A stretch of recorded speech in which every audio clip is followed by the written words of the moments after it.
Tamil cinema பார்த்த மாதிரி உண்மையான வேர்ல்டு சினிமா பார்த்த மாதிரி இருக்குது. மியூசிக் இல்லாமல் படம் பண்ணி ஜெயிக்க முடியும், படம் பண்ணி அந்த உணர்வை கொடுக்க முடியுங்கிற ஒரு பாடத்தை எங்களுக்கு கொடுத்துருக்கு. பாடமாக இல்லைங்க, ரியலாக எல்லாருமே அனுபவிக்கிற ஒரு விஷயத்த வந்து இதை சினிமாவாக கொண்டு வந்திருக்காரு Chezhiyan. Congrats, hats off to him. அதில் ஈஸி மணியும் இல்லை, அவர் அப்படியும் சொல்லலை. அவர் வந்து கதையை விற்கிறதுக்கு போகிறாரு. நிறைய விஷயங்களை வந்து அவருடைய வெஹிக்கிள் வந்து சாதாரண வெஹிக்கிளாக தான் இருக்குது, பெட்ரோல் இல்லாமல் கஷ்டப்படுறாரு. அந்த மாதிரி தான் காமிச்சிருக்காரு, கஷ்டப்படுற மாதிரி தான் காமிச்சிருக்காரு தவிர ரொம்ப கஷ்டப்படுறாரு அப்படின்னு காமிக்கல. ரொம்ப நல்லா லேவிஷாக இருக்காருன்னு சொல்லுறாரு. ஒரு ரியல் லுக்கில் தான் அந்த இருக்குது. கிளைமேக்ஸ் சொல்லலாம். கிளைமேக்ஸில் வந்து கடைசியாக இந்த தான் வாழ்ந்த வீட்டை அந்த குழந்தை பிரியறது எல்லாம் வச்சு அழிக்கிறது, ஒவ்வொரு பொருளாக எடுத்து வைக்கிறது, கடைசியில் அந்த ரோஜா செடியை பார்க்குறது, இப்படி நிறைய விஷயங்கள். சும்மா அவங்க அப்பார்ட்மெண்ட்டுக்கு போயிட்டு வராங்கன்னு சொல்கிறதுக்கே பலூன் பறக்க விட்டு அந்த பலூன் மேலே போயிட்டுருக்கிறப்ப அந்த அப்பார்ட்மெண்ட்டை காமிக்கிறது, இப்படி நிறைய விஷயங்கள் வேணும் தான். ரொம்ப ஹாப்பியாக இருந்ததுன்னு சொல்லலாம். எதனால் சொல்கிறேன்னா, நம்மளுக்கு ஒரு பயம் வந்து இருந்துச்சு.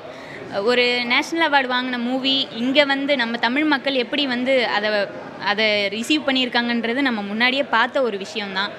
அப்படிங்கும்போது இந்த டூலெட் படத்தை அவங்க எப்படி வந்து ரிசீவ் பண்ணுவாங்க, என்ஜாய் பண்ணுவாங்களா, இல்லை வந்து போர் அடிக்குதுன்னு சொல்லுவாங்களா, அந்த மாதிரி ஒரு டென்ஷன் இருந்தது எனக்கு கிளைமேக்ஸ் வரைக்கும். வெளியே வரும்போது எப்படி என்ன கமெண்ட்ஸ் வரும் அப்படின்னு. பட் நான் இன்டர்நேஷ்னல் ஆடியன்ஸோட என்ன கமெண்ட்ஸ் சொன்னாங்களோ எனக்கு அதே சேம் கமெண்ட்ஸ் தான் இங்கே கிடச்சிதுங்கும்போது நம்மளோட ரசனை வந்து உலகத்தரம் வாய்ந்த ரசனை அப்படின்றத நான் ஃபீல் பண்ணேன்னு சொல்லலாம். படம் ரொம்ப நல்லாயிருக்கு. ஆடியன்ஸ் வந்து வேறு மாதிரி பார்க்குறாங்க. நம்ம நினச்சது ஒன்று, இங்கே வந்து என்ஜாய் பண்ணி பார்க்குறாங்க அவங்க.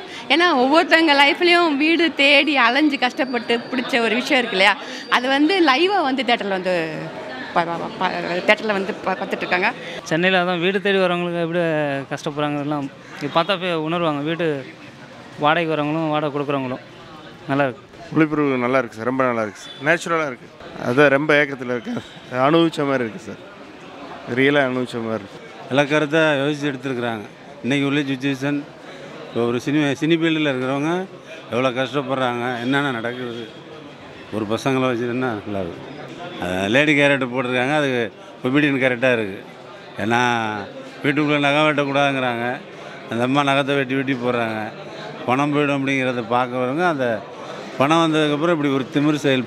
ரொம்ப நல்ல மூவி. ரொம்ப நாளுக்கு அப்புறம் அதுவும் மியூசிக் இல்லாமல், சாங் இல்லாமல், ஃபைட்டே இல்லாமல் ஒரு 2 மணி நேரம் உட்கார வச்சுருக்காருன்னு director very nice, photography good, ரொம்ப நல்லாயிருக்கு. இல்லை இது இல்லாமல் ஒரு படம் வந்திருக்கு, ரொம்ப நல்லாயிருக்கு. இயல்பா எனக்கு அந்த மியூசிக்கு ஃபைட்டு இது மாதிரிலாம் இல்லாமல் ஒரு படம் பண்ணியிருக்காரு, ரொம்ப நல்லா பண்ணியிருக்காரு. Director is good. ரொம்ப பிரமாதமான படம், ரொம்ப நெகிழ்ச்சியான படம். பல இடத்துல வந்து ரொம்ப கண்கலங்கிற மாதிரி ஆயிடுச்சு படம். ரொம்ப பிடிச்ச படம். ரொம்ப பாலுமேந்திரா சார் போல் வந்து ரொம்ப யதார்த்தமான ஒரு படம், ரொம்ப நல்லாயிருக்கு. ஃபஸ்ட் கிளாஸ், ரொம்ப நல்லா இருக்குது. பாருங்கள், எல்லாரும் பாருங்கள். அது எப்படி எல்லோரும் படத்தில் தேட்டரில் பார்த்து தெரிஞ்சுங்க. அந்த ஒரு கஷ்டப்பட்டவங்களுக்கு இது ஒரு வாழ்க்கையில் ஒரு இது மாதிரி தெரியுது. ஆமாம், ஏன்னா வீடு கிடைக்கலன்னு கிடச்சி அவங்களோட இமோஷன் வந்து எனக்கே கண்ணெலாம் கலங்கிடுச்சு. அது மாதிரி நல்ல ஒரு சூப்பரான தமிழில் வந்து ஃபஸ்ட்டு நேரியலிஸ்டிக் ஃபிலிம். இப்போ ஃபிலிம் சொசைட்டிலாம் வந்து இப்போ நம்ம பல்வேறு உலகில் பல தரப்பில் உள்ள படங்களை இங்கே நம்ம திரையிட்டு வரோம். செழியனோட உலக சினிமா உலகம் முழுக்க இருக்கிற ஃபிலிம் சொசைட்டியால் திரையிடப்படும். உண்மையான படம், உண்மையான நிஜ அனுபவத்தை கொடுத்த படம். ஒரு 10 நிமிஷத்துக்குள்ளேயே நம்ம அந்த 3 கேரக்டர்ஸ் நடிச்சிருந்த 3 பேருமே வந்து அருமையாக நடிச்சிருந்தாங்க. இளங்கோ, அமுதா, இந்த சித்துன்ற அந்த சின்ன பையனும் ரொம்ப அருமையாக இருந்தது. நிஜ ஒரு மியூசிக் இல்லை, அந்த இதெல்லாம் தாண்டி ஒரு நிஜ சவுண்ட் டிசைன் இருந்தது. வாழ்வியலில் சொன்ன படமாக இருந்தது. இந்த அனுபவத்தை எல்லாருமே பெற்றிருக்கலாம், ஒரு வீடு தேடி போகும்போது வர்ற அனுபவங்கள். இது அந்த படத்தில் சொல்லும்போது ஒவ்வொருத்தரும் ரிலேட் பண்ணிக்க முடியுது.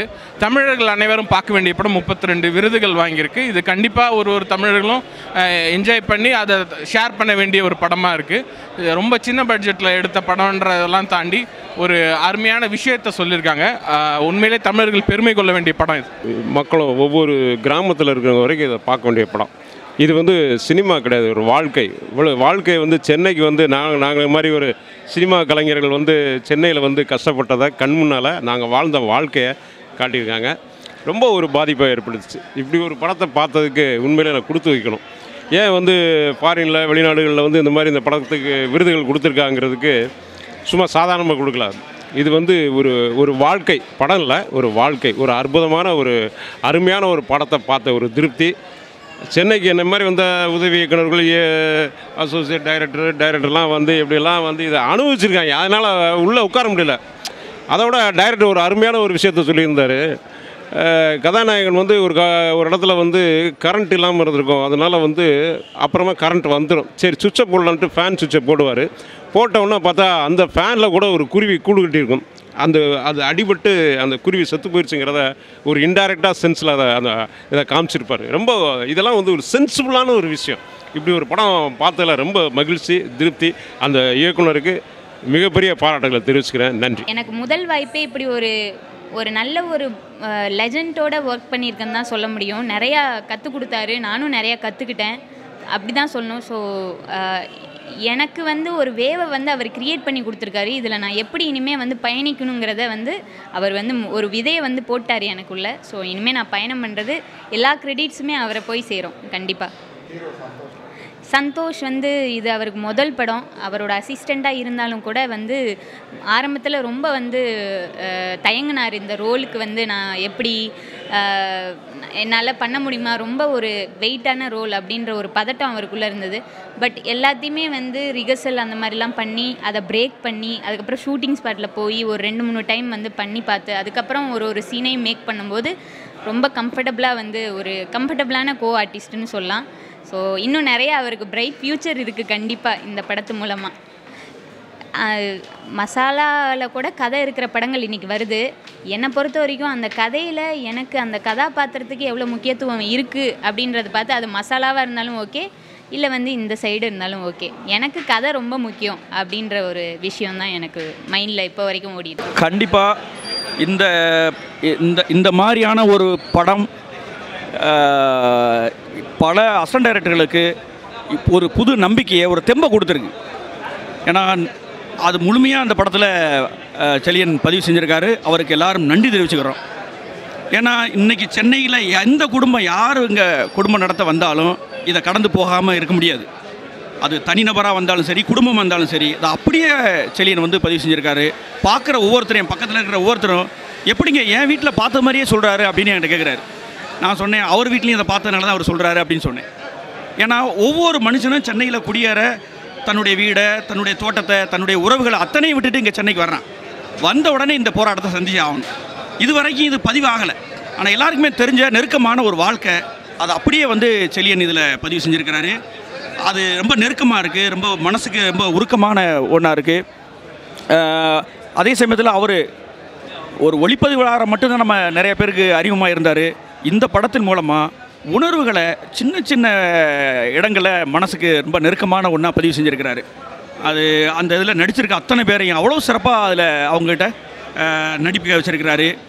அந்த பொண்ணு, அந்த பையன், அந்த சின்ன குழந்தை கூட வந்து ரொம்ப அற்புதமாக அந்த படத்தில் நடிச்சிருக்கிறான். இது ஏதோ தனிப்பட்ட முறையில் சென்னையில் வாழ்கிறவங்களுக்கான படம் இல்லை. தமிழ்நாடு முழுக்க இருக்கிற அத்தனை நகரத்தில் வாழ்கிற அல்லது வீடு தேடி அலைகிற அத்தனை பேருக்குமான படமாக இது இருக்குது. ஒவ்வொரு குடும்பமும் இதை கண்டிப்பாக திரையரங்கத்தில் வந்து பார்க்கணும். அந்த படத்தை ஒரு அற்புதமான படைப்பாக தந்த செழியன் அவர்களுக்கு என்னுடைய நன்றியை தெரிவிச்சுக்கிறேன். கண்டிப்பாக இது வர்த்தக ரீதியாக நல்லா போகும். கண்டிப்பாக இன்றைக்கி நாளைக்கு ரெஸ்பான்ஸ்லேருந்து, ஆடியன்ஸ் ரெஸ்பான்ஸ்லேருந்து கண்டிப்பாக நல்லா இந்த வர்த்தக ரீதியாகவும் இந்த படம் வெற்றி பெறும்னு தான் தோணுது. அது மாதிரி இந்த படம் மற்ற படங்களுக்கு ஒரு முன்னோடியாகவும் இருக்கும். வரப்போகிற படங்கள் இளம் இயக்குநர்களுக்கும் ஒரு முன்னோடியாக இந்த படம் இருக்கும்னு நினைக்கிறேன். இல்லை, அது ஒரு மெல்லிய இழை போல தான் சித்தரிச்சிருக்காங்க. ஹவுஸ் ஓனர்ஸ் எல்லாருமே ரொம்ப அயோக்கியத்தமாக அவங்க சப்போர்ட்டிங், அவங்க ஆதிரா அவங்களோட கேரக்டர் நல்லா ரொம்ப இது பண்ணியிருந்தாலும் ரொம்ப அயோக்கியத்தனமாக அந்த மாதிரிலாம் இல்லை. அந்த இன்னொருத்தர வர்ற சேட்டாக வர்ற ஒரு ஹவுஸ் ஓனர் ஓரளவுக்கு சொல்லிட்டு போகிற மாதிரி தான் இருக்கார். ஸோ எல்லாரையுமே அப்படி ரொம்ப வில்லத்தனமாக சித்தரிக்கலை. ஒரு ஆடியன்ஸ்டே விட்டுடுறாரு. அவர் நம்மளே புரிஞ்சுக்கிற மாதிரி தான் சார். இதில் வந்து ஒரு முக்கியமான விஷயம்னா, ஒரு உதவி இயக்குனருக்கு அவங்களுடைய துணைவியார் எந்தளவுக்கு உதவி பண்ணுறது வந்து உண்மையிலே வந்து பாராட்டு விஷயம். அது ரியலாக நடக்குதா நடக்கலை, அது அப்பாற்பட்ட பிரச்சனை. பட் அது அந்த நடிகை வந்து ரொம்ப அற்புதமாக ஒரு இயல்பாக அந்த உதவி இயக்குனருக்கான மனைவியாக அமைஞ்சிருக்காங்க. அது ரொம்ப பாதிச்சுது. ஏன்னா அந்த சப்போர்ட்டு சில உதவி இயக்குனர்கள் வந்து சப்போர்ட் பண்ணாமல் நிறைய மனைவிமார் இருக்காங்க. ஆனால் அதுக்கெல்லாம் தாண்டி இந்த படம் பார்த்தாங்கன்னா கண்டிப்பாக வந்து நிறைய உதவி இயக்குனரோட மனைவிமார்கள் வந்து இந்த படம் உதவி இயக்குனர் சப்போர்ட் பண்ணுவாங்க. பட் இந்த படத்தில் என்னென்னா ஒரு வாழ்வியல் வாடகை வந்து எவ்வளோ கஷ்டப்படுறாங்க, அந்த கஷ்டத்தில் எப்படிலாம் மக்கள் தெரிஞ்சுக்கின்றது வந்து இயக்குனர் ரொம்ப அற்புதமாக பண்ணியிருக்காரு. ரொம்ப ரொம்ப பாராட்டணும். அந்த குழந்தை நடிகை எல்லாருமே அற்புதமாக வாழ்ந்திருக்காங்க. அது நடிக்கலை, வாழ்ந்திருக்காங்க.